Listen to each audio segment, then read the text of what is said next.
Hey everybody, my name is Dr. Jason Cruz. I'm a faculty member here at the University of Florida.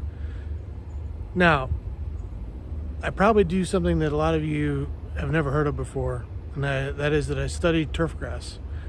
I study how to manage, take care of, and grow, maintain the grass that you might see in your yard or in the playground area back behind your school. Help people learn how to maintain that properly, how to care for it, and help people understand how to do it in a way that has a positive impact on the environment. I'm standing right here on a study that is looking at some new cultivars of grasses. Now, you might wonder what a cultivar is, and these are all these squares, rectangles you see behind me are different cultivars of St. Augustine grass. Cultivar is just like different people, sort of. They each have their own characteristics and their own traits. They all are the same basic kind of grass, just like you're very similar to your brother or your sister or the classmate sitting across from you, but you're unique in your own way. And these cultivars are each unique in their own way. What we're looking at here is how drought tolerant, how resistant these grasses are to being maintained during periods of the year where we don't have very much rainfall. And to do that, we actually have a rainout shelter. And you can see this right over here. This roof is got a trigger on it so that when it starts to get a little bit of sprinkle of rain on it, it'll move on those rails you see behind me and cover up these plots so that they don't get wet by the rain. Now we do this and we track and collect data from the grasses, and we see which ones will stay green longer under periods of drought when we have little or no rainfall.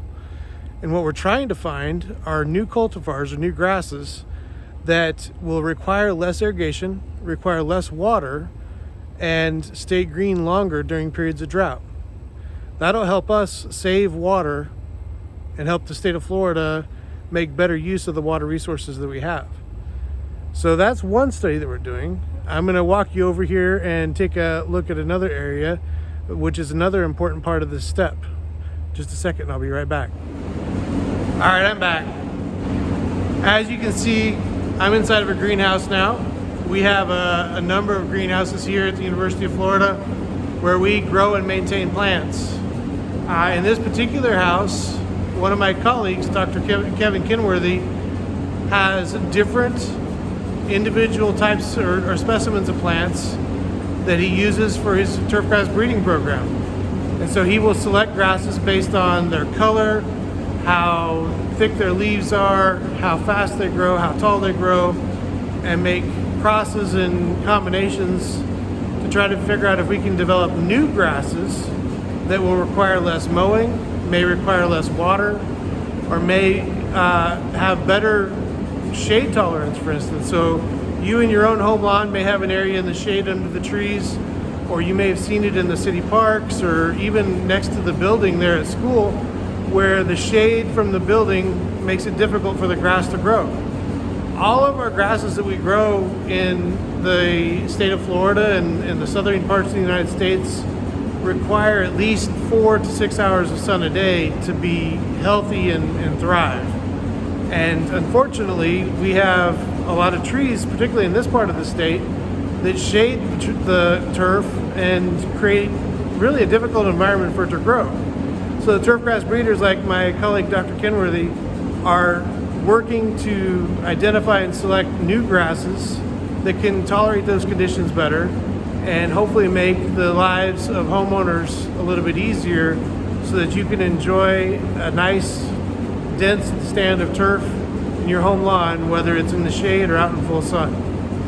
Got a couple other things I want to show you and talk to you about. I'll come back in a little bit and we'll visit about those. See you soon. All right, I'm back. Decided to head home and look at a couple things that are related to managing turf as it relates to your own home landscape. One of the first things I want to point out is some of the pests that we try to control. There's a lot of different pests when you're managing plants, whether it's agronomic crops like food that you might eat, things that you might feed livestock, or crops that you might manage in your home lawn, like the turf grass, like I manage and study. Some of those pests eat the plants themselves, and some of them are more problems for us as humans interacting with those environments. And so colleagues of mine and myself included, we work on figuring out effective ways to manage those pests. One of the examples I'm going to show you is right here. Y'all probably recognize what this is.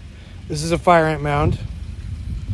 And hopefully you all know that you're not supposed to mess with them, because if you mess with them, they come out really angry. And, unfortunately, they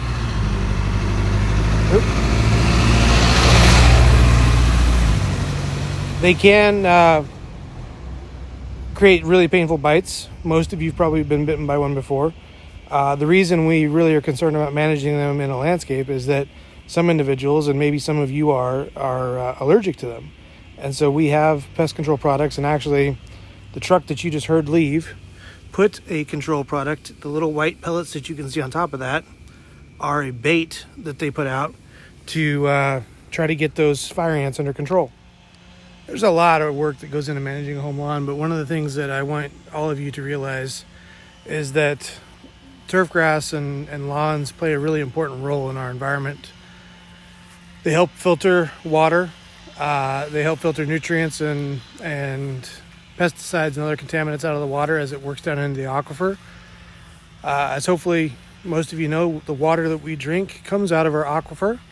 And so, the plants, each different type of plant has a different type of root system. And turfgrass plants have what's called a fibrous root system. And I actually have some of my yard dug up over here.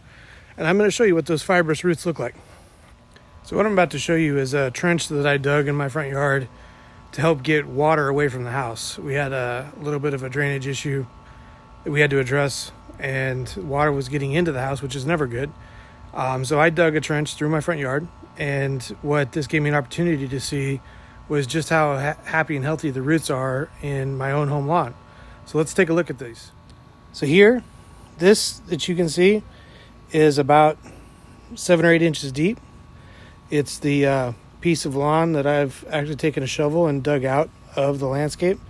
And what I want to point out to you is the fact that we have nice healthy roots all the way to the bottom of this and extending further in that. Now, the other part of this is these fibrous roots, which as you can see are these little fine root hairs and pieces of roots that create a really tight network. And as water moves down through this profile, the water comes into contact with these roots, and the roots take up the nutrients and filter out the pesticides that come out or come in through the water, and actually help break it down and make that water cleaner before it gets down into the aquifer. Now, this particular grass right here is Bahia grass. One of the things that's important when you're managing a landscape is knowing how to identify the grass that you're managing.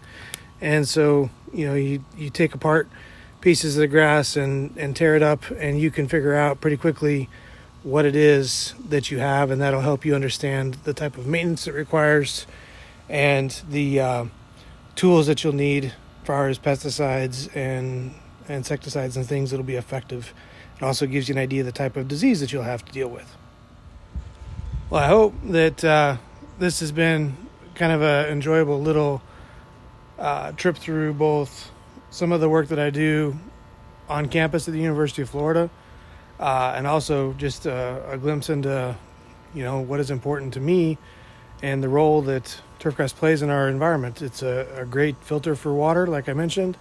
It's a great place for you to run and play, and it actually helps cool down our environment. If you want to do a fun little experiment, go out and stand on the grass with your bare feet and then step out into the pavement just with your bare feet and see how much difference there is in temperature.